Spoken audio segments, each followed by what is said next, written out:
Yo guys, today's mission is to try and get the rear subframe off, and we're also going to cut off the rear valance so we can see what rust is behind it.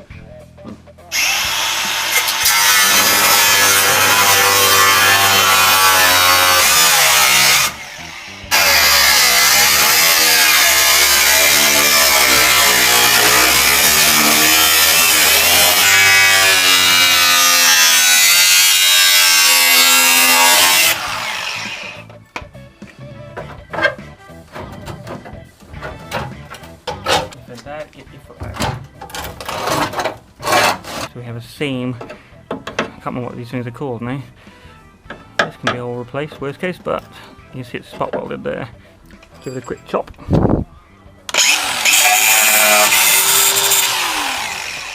Right in the eyes. There we go. Alright, one rear valance removed. Now we can try and judge what's it like underneath here. Obviously, that's fucked. And you can see the boot floor is actually dead, which is fine because we need to cut this out anyway. Alright, so on further inspection, after we've cut a fair bit of this valance off the back, we can then judge what the boot floor is like. I mean, we know we're going to have to replace this. Look at the dodgy welding it's had done before. Look, see the welding wear? The reason we're taking the subframe off is because of this. You see the big old ding in it here? Ooh. I'm going to say we're probably not going to be able to straighten it, but once we get it off we can have a look. Ooh, there's my other glove. Nice. Alright. The other plan of attack is to try and get these subframe bolts off. I don't know if we're going to be able to see it. I'm pointing out. One there. There should be one up here as well. I'm going to WD-40 them, which I did on this side. Same on this side. And also in the boot floor. As you can see, I'll show you this actually. The whole rear end is looking a hell of a lot better. So my younger brother here the other day, we didn't film it, but he's bashed a hell of a lot of the crash damage out. It's somewhat classic mini shape. I mean, it might be for nothing, so we won't be cutting this off yet, but it does look better. Somewhat like the original. Even the boot thing up here, managed to straighten a hell of a lot of it, so yeah, well done him. Can't take no credit. We were using the jacks, as you can see, sort of gap here, that's how much it was pushed in, to push the frame of the mini out. Not ideal. It's not done any damage up here either. We had to cut a slot in the top up here, which already had dodgy holes in it anyway. We'll plate this up after. So we could obviously get in tools to bash out here on the inside. Cool, hey? So I'm going to be cutting this floor out because it's bad welding, something I'd probably do. And we're replacing these sections as well. That way as far as it needs to go. This side's not so bad, but again it's starting to pull apart from the floor, so we might as well do it. And when this is all off, we can judge how much this frame needs to come out. Anyway, what I was going to show you, here's the rear subframe mounts as well. This one here and this one here, same on the other side. Those ones look a lot clearer though. The other thing I graciously forgot to point out was the shock mounts when you go and do these two.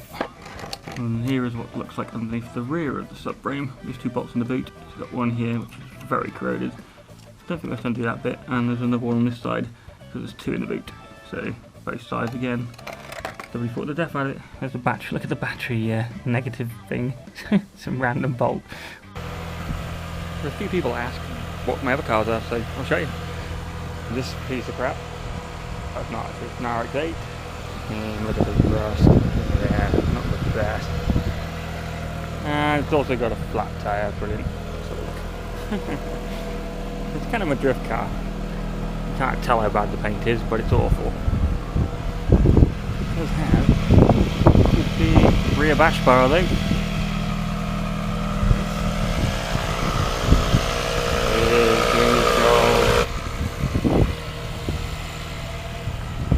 Whoa, whilst that's doing its job, I don't know if I'm going to include this. Look how messy it is in here. I mean, this car is used and abused, so yeah. Good though. Speedometer 39,000, which is alright for an RX-8. Mostly full of crap. Got nice seats and stuff there. Nice interior. Probably worth salvaging worst case, but I might sell it, I might not. I haven't decided. You'll have to see. Do you want me to do some more videos on the RX-8? Bit of drifting maybe? You know, legal drifting. We'll see. Oh, my other car is this beast. As you can see, it's a hot air. There we go. He's battered. But he's an old beast. Again, want me to do videos on that? I can do it. show you what it's like. Alright, next up in the process, there's been a lot of stuff. Undo the handbrake cable. We need to feed it back through the car that way, so yeah, this will be fun. It's two 10mm. I'm going to undo this. So, you see the split pin? Here it is. I've got no pliers on me, of course I haven't. Let's just do it by hand. Even not too hard. Ow. Is that enough to pull them out? Yes, baby. One split pin removed. I'm going to push the pin through. There he is. Just keep that. And then the cable should come off, which it does. You just need to undo. Got to undo those enough to pull the thing through, so I'll bring that back in a sec. So I've undone this. Yeah, this thing comes off like so. So I'll undo these two. Hopefully they come undone without too much effort. I have to get some pliers on here and undo this, then that bit will fit through. So then down she goes. This is the plan. We're going to board on top of the axle stand. Hopefully, as far as we can go.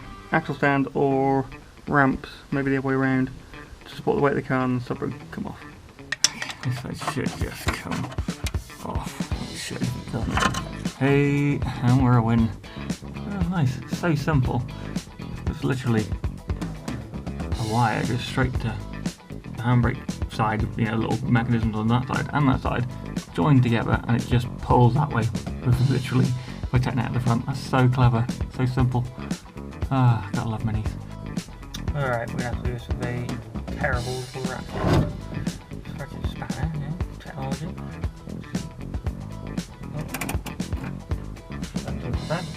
So the tip here is, if this starts to spin, you grab hold of a shock. I don't think I need to. There we go. Alright, baby. One nut. Those little rubbery things. Probably a proper name, but whatever. Rubbery things. And with a shock. Don't reach in. Ah, see? There you go. See, it's spinning. And you can see it, but this is spinning at the top. So, I'm going to have to try and grab the shock and try that idea. What we're going to try and do, get in here, get some more grips around it, grab it tight.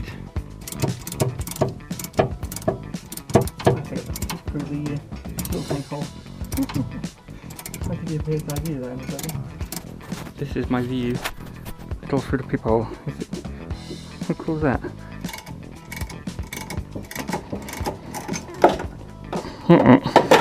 Whole structure just fell.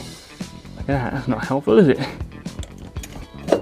Now, is that because of the damage, or is that because that's supposed to have happened? Who knows? Oh dear. There you go. Far as I can get you. Might be going up soon. Pull that off. Pull that off. Wheel remove. Alright, he's pretty much safely on there. Got a wheel under there just for super security and everything else is out. Win. So undo the subframe bolts from the top and then drop them off. Subscribe, god damn it, nobody's subscribing.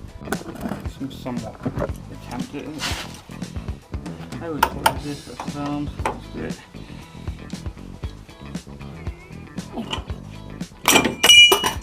Crap. That was two.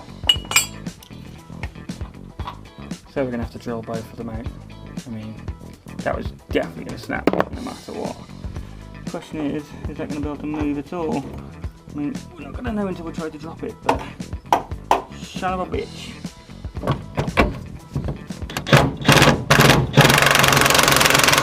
So what's happening is these bolts underneath are spinning, so I'm going to have to get something on here and then try and undo it that way around. Yeah, fun. There you go. One's bigger than the other, what matters. Remember that. Alright, most of it was plain sailing, but this last one was a bugger, so I had to cut a slit in it with my grinder from underneath. Whoops. That's gone now anyway, and jam that in there and just torque the crap out of it, but look, it's out. This one should just also come out. Win. It's just the one side to go now. Alright, once these things are removed, this might make a bang. Whoa! That's one side down. Biggest issue I've got is that's how long the bolts are. So remember that. That's how long the ones that come out this side because it snaps. So I don't know if I'm going to be able to get this to drop. I'm gonna guess. Oh no, maybe we can make it force it then. We're mostly off though. Check it out, boys. Maybe. Not happening, is it? So, here we go, boys and girls. Cry in a moment, it's going to make a hell of a noise, but let's do it. Look at him go. Ready, and whoop. Not quite as impressive as I thought, but are we still attached somewhere? Seriously. And let's find out if it comes out. It is, isn't it? That bloody cable. Oh, I'm breaking my grinding disc. No, not the grinding disc. No, casualty. Oh man. Yeah, it was a cable.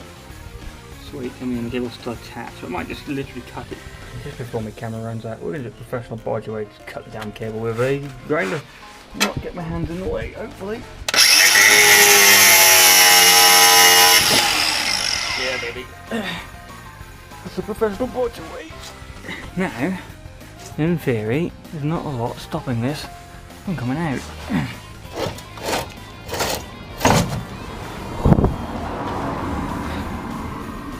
Other than it weighs a friggin' ton. I didn't think of that. Let's go. Out we come. Oh yeah. Oh hell. That's like 90% of the weight of the car. Alright. We have success. Alright, so there we go. Subscribe to the channel because that's hard work. There you go, Andrew. Got it done just for you because you did help me do the car. Look at that, looks pretty good. Next video is going to be inspecting all that crap. See how all we go, so yeah. See you next time. Bye.